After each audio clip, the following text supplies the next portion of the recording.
Hola, hola, bienvenue sur ma chaîne Madrid Galaxy. Aujourd'hui, on parle du match, la 16e journée, Real Betis contre Real Madrid. Résultat, Real Betis 1, Real Madrid 1.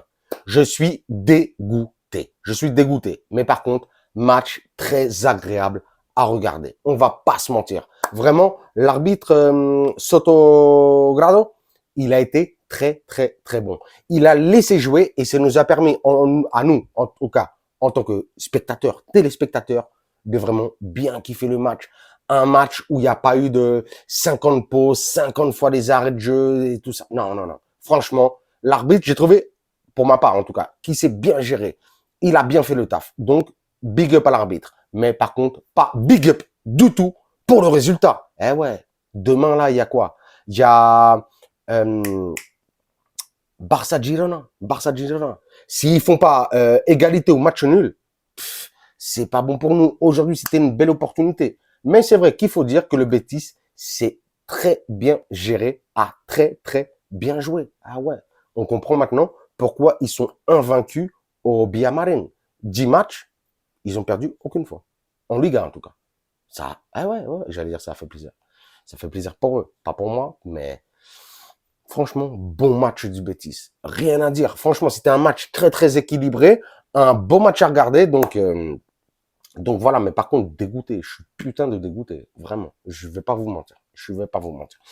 Mais bon, donc ce match-là, ça a été deux superbes buts. Hein. Dos golazos, mais vraiment dos golazos. Le premier but à la 52e minute de Jude Bellingham. Une fois de plus, hein, son 12e but de la saison. Hein. Pichichi de la Liga. Un 1-2 avec Brahim. Bellingham qui la récupère sur la ligne de touche, qui la passe à Brahim, Brahim qui la remet en 1-2, Bellingham amorti de la poitrine et qui la pousse au fond du filet. Franchement, un but magnifique. De toute façon, Jude Bellingham, tout ce qu'il fait, c'est beau, c'est esthétique. Que ce soit ses passes, ses amortis, ses relances, il est magnifique. Aujourd'hui, je vais pas trop parler de Bellingham parce que j'ai pas envie de m'enflammer. Il y a d'autres personnes sur qui parler aujourd'hui. Mais bon, Bellingham, encore une fois, big up. Et puis, un autre but de un golasso, mais de ouf, de Ruibal. Magnifique, hein, franchement, une Foya Seca qui nous a mis, Lunin n'avait rien à faire. Franchement, en vrai, ce match nul, il est mérité et peut-être que même nous, le Real Madrid, on aurait pu perdre ce match. Hein, parce qu'on a eu aujourd'hui un Lunin, une fois de plus, extraordinaire. On comprend pourquoi Ancelotti s'est rétracté et au lieu de mettre Kepa, qui n'est plus blessé, a laissé Lunin en tant que titulaire parce qu'aujourd'hui, Lunin nous a fait un superbe arrêt en première mi-temps et deux superbes arrêts en deuxième mi-temps. Donc, franchement, Lunin, aujourd'hui, big up. Très bon gardien. On verra ce qui se passe par la suite. On ne sait pas si Ancelotti va faire tourner pour la Champions Kepa, pour la Liga Lunin. On verra bien. Pour moi, ça devrait être seulement le même gardien qui joue tout le temps. Pas alterné comme ça. Mais bon, ça c'est la décision du staff technique. Donc voilà, comme je disais, hein, heureusement que aujourd'hui on a eu vraiment, surtout en voyant la fin du match, on a eu beaucoup de chances de prendre ce match nul. Enfin, ce match nul, ce 1-1, cette égalité. Pour parler un petit peu des joueurs, donc comme je l'ai dit, un Lunin extraordinaire aujourd'hui, franchement extraordinaire. Il n'a pas eu grand chose à faire, mais il a eu 3 arrêts à faire. Il les a très bien gérés. Après, il y a eu une tête aussi de Isco à la 90e minute qui est partie sur le poteau. J'étais en panique. Heureusement qu'elle a tapé le poteau.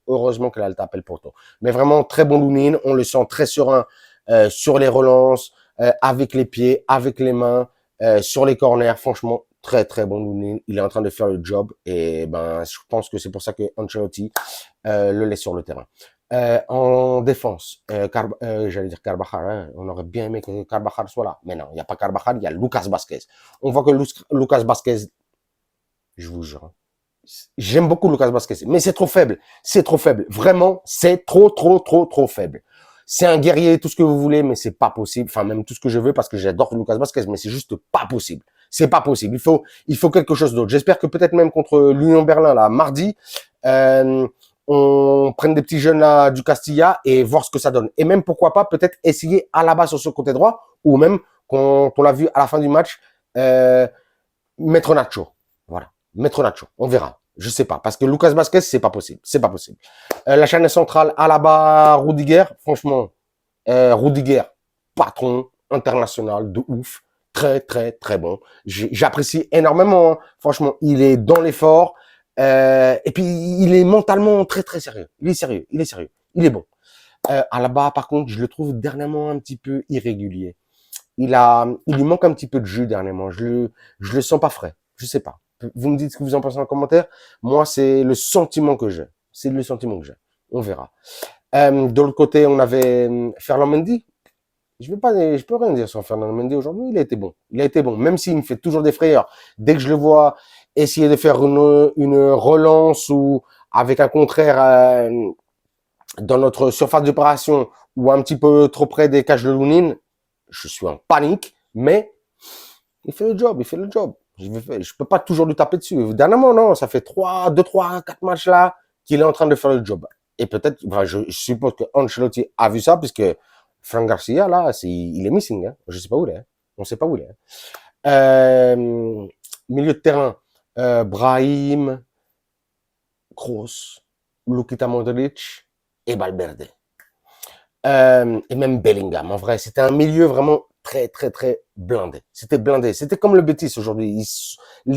Aujourd'hui, c'était vraiment un match de milieu de terrain. C'était un match de milieu de terrain aujourd'hui. Vraiment. On l'a vu de l'autre côté, hein.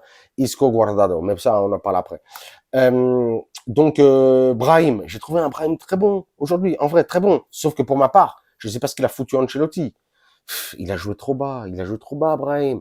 Tu fais jouer, Modric, en faux neuf, attaquant là avec Rodrigo, et tu laisses Brahim là. Ok, je comprends qu'il a pas la pêche non plus Modric pour défendre toutes ces occasions, mais quand même, pour moi, ça aurait dû être l'inverse, vraiment. Et en plus, on sait que Kroos et Modric s'associent énormément, donc pour moi, ça aurait dû être ça. Mais bon, je suis pas coach. Kroos, Toni Kroos, qui dire de Toni Kroos, comme le dernier match, il a raté que 2 choses aujourd'hui. Il a été vraiment fantastique, vraiment fantastique. Hein. À son âge, il est fantastique. Tout le jeu passe par lui, que ce soit offensivement, défensivement, pour la possession du jeu, pour distribuer aux camarades et tout ça. Franchement, Toni Kroos, comme ça, big up. Valverde, j'ai beaucoup aimé aussi. C'est ça. Ça aussi, c'est une position que je veux voir de Valverde. C'est cette association, ce double pivot, comme la semaine dernière, avec Toni Kroos. J'aime beaucoup Valverde dans cette position. Je l'aime beaucoup. Comme ça, en plus, il peut vraiment prendre de vitesse les défenses de loin. Et c'est de ça qu'on a besoin, de Valverde comme ça. Franchement, Valverde aujourd'hui, j'ai beaucoup aimé. On verra le poste qu'il occupera avec le retour de Tchouaméni et de Camavinga. Ça me laisse des doutes. Mais franchement, j'aime beaucoup que ce double pivot Camavinga, Valverde, Toni Kroos. De l'autre côté, on avait, j'allais dire quoi, c'était quoi, bon, je me souviens même plus. Bellingham. On va passer à Bellingham. Bellingham aujourd'hui. Bellingham, magnifique. Bellingham, magnifique. Qu'est-ce qu'on va dire? Il claque des buts dans tous les sens. Il est bon. Ben, il est bon. Donc, on passe Bellingham, top niveau, numéro 1 mondial. Rien à dire. Aujourd'hui, peut-être ses coéquipiers auraient dû être un petit peu à son niveau. Sauf, peut-être, Monsieur Rodrigo Goes. Magnifique, incroyable, fantastique. Il est dans la forme de sa vie. Il est tout simplement splendide. Tout ce qu'il fait, bah, il le fait bien. C'est pour ça que j'ai pas compris dans le match. Dans les 35 premières minutes de la première mi-temps, on a attaqué sur ce flanc gauche avec Rodrigo, on a tout cassé. Et puis après, il n'y a plus rien. Jusqu'à peut-être les 15 dernières minutes du match, où on a recommencé à balancer sur Rodrigo. C'est vraiment dommage, mais Rodrigo, aujourd'hui, exceptionnel. Hein.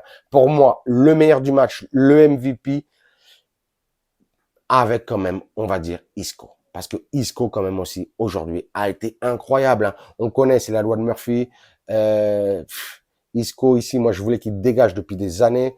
Et il est parti au Sevilla. Bon, il n'a rien fait au Sevilla. Bon, là, il est au Betis.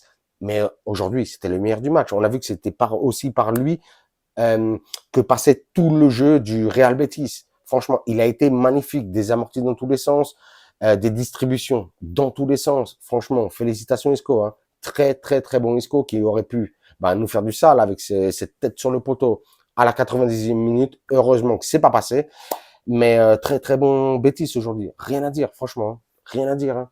Moi, j'ai été choqué. Hein. J'ai été choqué. Je pensais que ce but de le Bellingham allait nous donner, allait, je sais pas, allait nous booster pour aller chercher le deuxième but. On a vu que le Betis a été, voilà, invaincu, comme on l'a dit, 10 matchs invaincus chez eux au Villamarín. Donc franchement, félicitations au Betis. Qu'est-ce que j'allais dire de plus? Aussi, vite fait. Parler une seconde des changements de Ancelotti là en deuxième mi-temps. Tu dégages Kroos, tu dégages Brahim, tu dégages Modric. Franchement, j'ai pas compris. Vous me direz aussi ce que vous en pensez. Moi, j'ai pas compris. Franchement, des sales changements. Là, mardi, on joue contre l'Union Berlin. On n'a rien à se jouer. La première place est officielle du groupe. J'ai pas compris. Mais je laisse les bons joueurs. Laisse les bons joueurs. J'espère qu'il y aura beaucoup de changements d'ailleurs contre l'Union Berlin pour voir d'autres têtes et laisser se reposer les titulaires. Mais bon, des choix d'Ancelotti. Sur ce, comme je disais, demain il y aura le Atlético Almeria. Almeria, la lanterne rouge. Donc, je pense que l'Atlético va les taper. Et comme on l'a dit au tout début de la vidéo, le Barça Girona, il faut vraiment qu'il fasse match nul ou égalité cela. Vraiment, vraiment, vraiment. Sinon, pas bon pour nous. Et sur ce, je vous dirais comme d'habitude, vous vous abonnez sur YouTube, un commentaire. Bien entendu, je vous réponds, vous avez des likes, des cœurs et des pouces dans tous les sens. Vous pareil, vous mettez des likes, des pouces, des cœurs dans tous les sens. Et sur ce, je vous dirai comme d'habitude, hasta la próxima et à la Madrid.